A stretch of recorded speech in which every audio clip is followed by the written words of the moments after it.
gustong pumasok o nagbigay na abiso sa iyo? Meron akong dalawang kinakausap. Unfortunately, for lack of time, they said pag-aaralan nila itong coming season and hopefully by 2011-2012, baka sumali na sila. Backdoor play with Bonachera at the firing end, and it is Alaska in the lead by 2. Very well-oiled machine itong Alaska, no po. Magkamali man sila, alam nila yung ginagawa nila sa loob ng court. Structured kasi yung kanilang game plan eh. And San Miguel beginning to miss from the outside, 4:16 to go.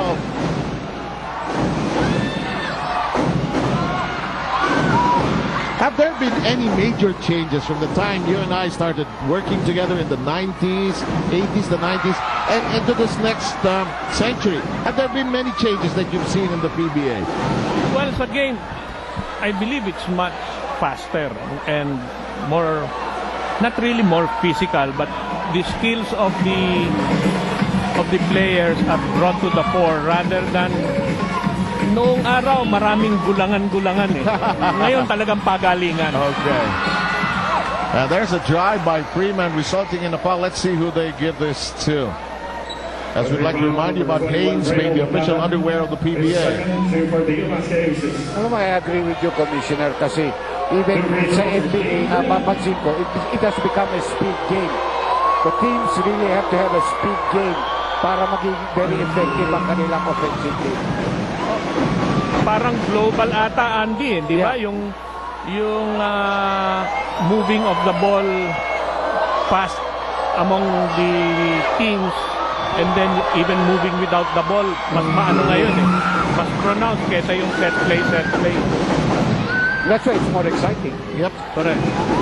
I know our new chairman, Rene Pardo, is thinking of us having our own Coliseum. Do you see that happening in the next couple of years?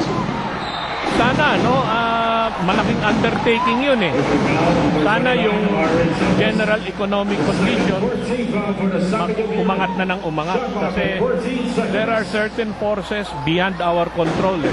Kung magiging stable lang talaga maybe for the next 3 to 5 years, we may realize that dream. 36 all here. 3 minutes and 32 remaining in game number 4's second quarter. It's a fiercely fought contest.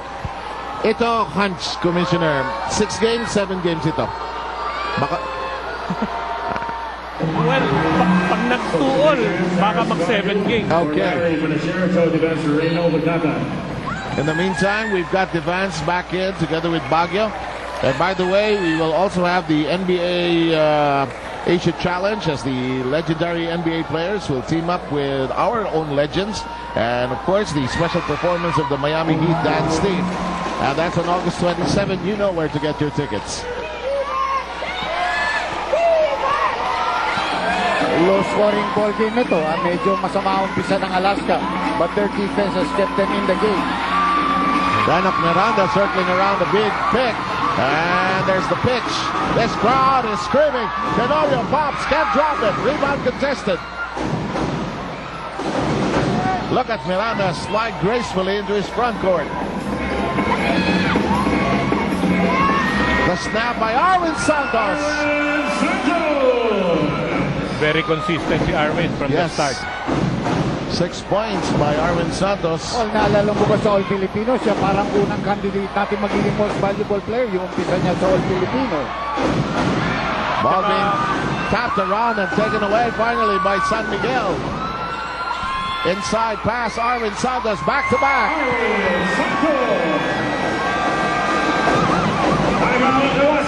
And Alaska wants a timeout. They lost their rhythm and San Miguel is in a groove. Back in a moment. Back with us here, we're with Commissioner Sonny Barrios and Dr. J. Andy Howe. Of course, Jason Webb is with us also, but we have this opportunity to talk to Commissioner Barrios in a career and a stint with the PBA that went into 2 decades almost. And I'm sure there are a couple of colorful, unforgettable moments. Name me a couple of them, Commissioner. Well, yung nag-commissioner ako, no? Siguro yung na-expose ako sa Power 8 Team Pilipinas. Iba pala yung nagre-represent ka ng country. No? At saka doon, na-release ko talaga yung emotion ko dahil nag-cheer ako for the Philippine team eh. Eh dito, pag commissioner ka, pigil na pigil yung emosyon mo eh. Pati nga yung mga governors, they were encouraging me, sige Kom, sumigaw ka, bumundag ka. Yep, I think Buddy and Bernardo in his deep baritone voice was telling him, you let loose, Commissioner. Yeah, Sabi niya, no? correct, yeah. In the meantime, this game going into the variety of loose ends and directions. 42-38. Alaska's already tasted the lead once.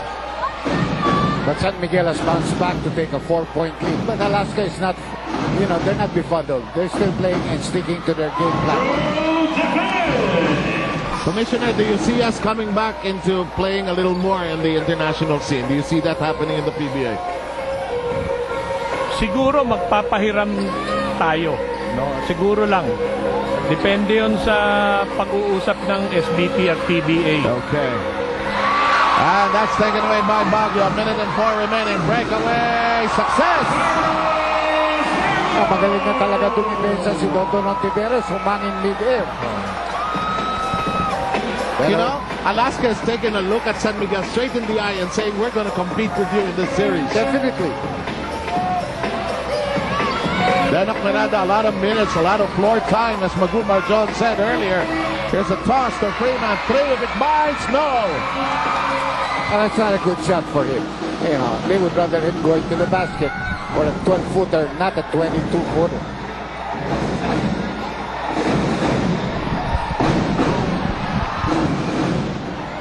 Shot from the side, no. And here we're rushing to the other end. Commissioner, we have less than 20 seconds in this quarter. Maybe you have your parting words for our, at least for our viewers at this point. Well, I want to thank everyone for their support, no? The board, the team, the players. Parang tatay ako ng mga players. And of course, kayong mga partner namin and the fans. And of course, our sports writers and our friends in the various media platforms. Dati nung PBA ko, konti lang tayo sa media. Ngayon, different platforms na, Commissioner. Yeah, pati electronic media, partner na rin natin. Oo, mga websites, mga fora. And by the way, this 30-second timer brought to you by Handicap's and First Aid ng Bahay Mo, Banzo, Seal Salt. But I understand from you in our casual conversation, you're not going to immediately go to Sacramento where you have your family and to the States, but you're staying around for a while, I understand. Yeah, that's right. Hindi ka basta makaka-divorce, Seve. I have full confidence in the incoming commissioner, no? Pero tignan din natin. I am interested in how things will go. Okay, we're not getting rid of you yet, and we do want to honor you on opening day for the next season as we come down to the last 10 seconds of this first half. Aaron corner 3, no! Rebound, rebound, no! Rebound, oh, look at that, look at that! Look at your import, diving for a basketball.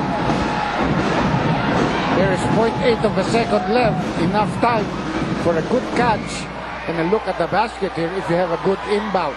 Alaska has to foul to give, but you don't want to foul anybody going up with a shot. Tim Cone, look at him. I'm sure you'll miss Tim Cone also. Oh, yeah. Oh, yeah. You'll miss He's a Coach, good friend. You'll miss Coach Yengiao. Yeah, pare ko. You'll miss shoot ng 15. Yes, you're Si Jong yung Chico, okay yan. Okay. Wala yan, okay yan. Shot race, okay yan. Some of the regular commissioner visitors. Aaron! No. We'd like to thank you, Commissioner Sonny Barrios, for spending this second quarter with us, and best of luck whatever you do. Salamat sa inyo You're dalawa. too, At sa Solar. Yep, and Andy. Thank you very much, good Marico. Thank you. Thank you. Salamat po, Commissioner. And let's send it to Magumar John, who's going to talk with Denok Miranda.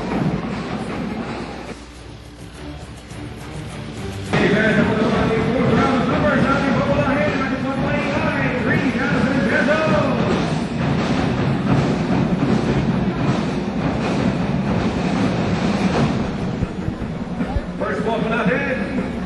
B6. That's B6. Second ball. B3. That's B3.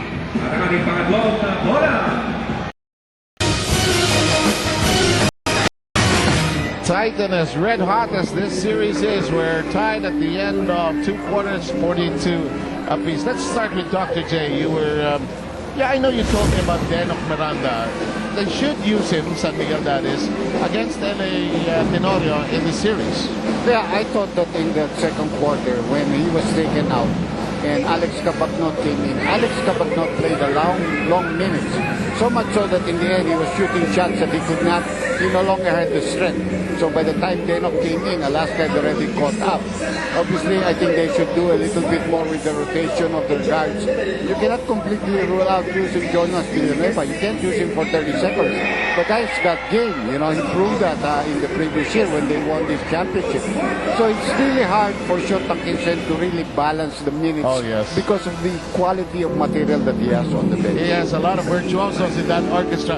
Let's take a look at some choice cuts from that first half, if we still have them. And we were beginning to talk about Denok Miranda, in fact. And he was valuable scoring and, as Jason pointed out, with some leadership as well. Well, nakikita mo dyan, they're laying off Denok, and he comes here with a nice steal, looks left and right, goes straight to the basket. That's his forte, and he sees no shot blocker there at the end of the day, so I'll take it strong. Again, they move the ball here. Again, look at the guys. They're laying off him. They're giving him the shot. He got his 6 points early in the game. Then he began to miss because they began to pay attention to him. That's why Alex Cabagnot was brought in. On the Alaska side, see the great ball movement, then the move to the right, the hook by Sonny Toss. You see this a lot from the Diamond Simpson throughout the game. LA Tenorio with an almost fantastic shot, trying to drive down the middle, challenge very well. Again, good ball movement, backdoor play, and Larry Fonicher gets his first 2 points by the easy pass from LA Tenorio. Hard to stop somebody 6'4", cutting down the lane for a backdoor play. We now unfurl, you're updated. Eh, kumain ka na, no? And you watch the game. Nagpunta lang ako internet shop. Okay. Updated po natin. Thank you for allowing the commissioner. Of course. Okay, let's take a look at Jason's webpage. Well, we talked about for San Miguel, I believe, yes, for San Miguel, talked about the point should steady the ship.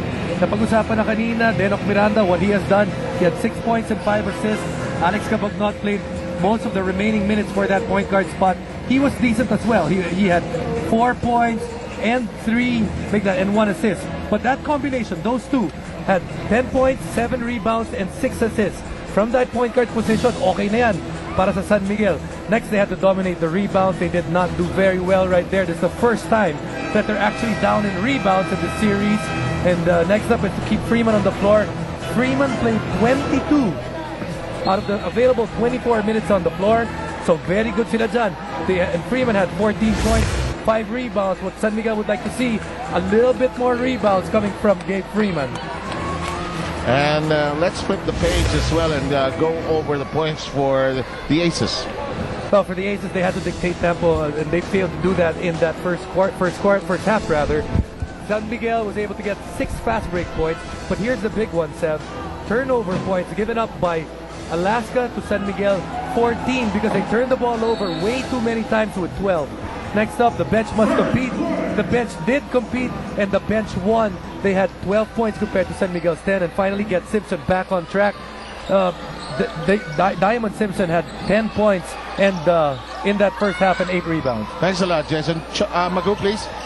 And we are with head coach Shot Atkinson of San Miguel. Coach, Alaska looked rejuvenated in that first half, but you guys managed to battle them to a draw. How satisfied are you with your team's energy?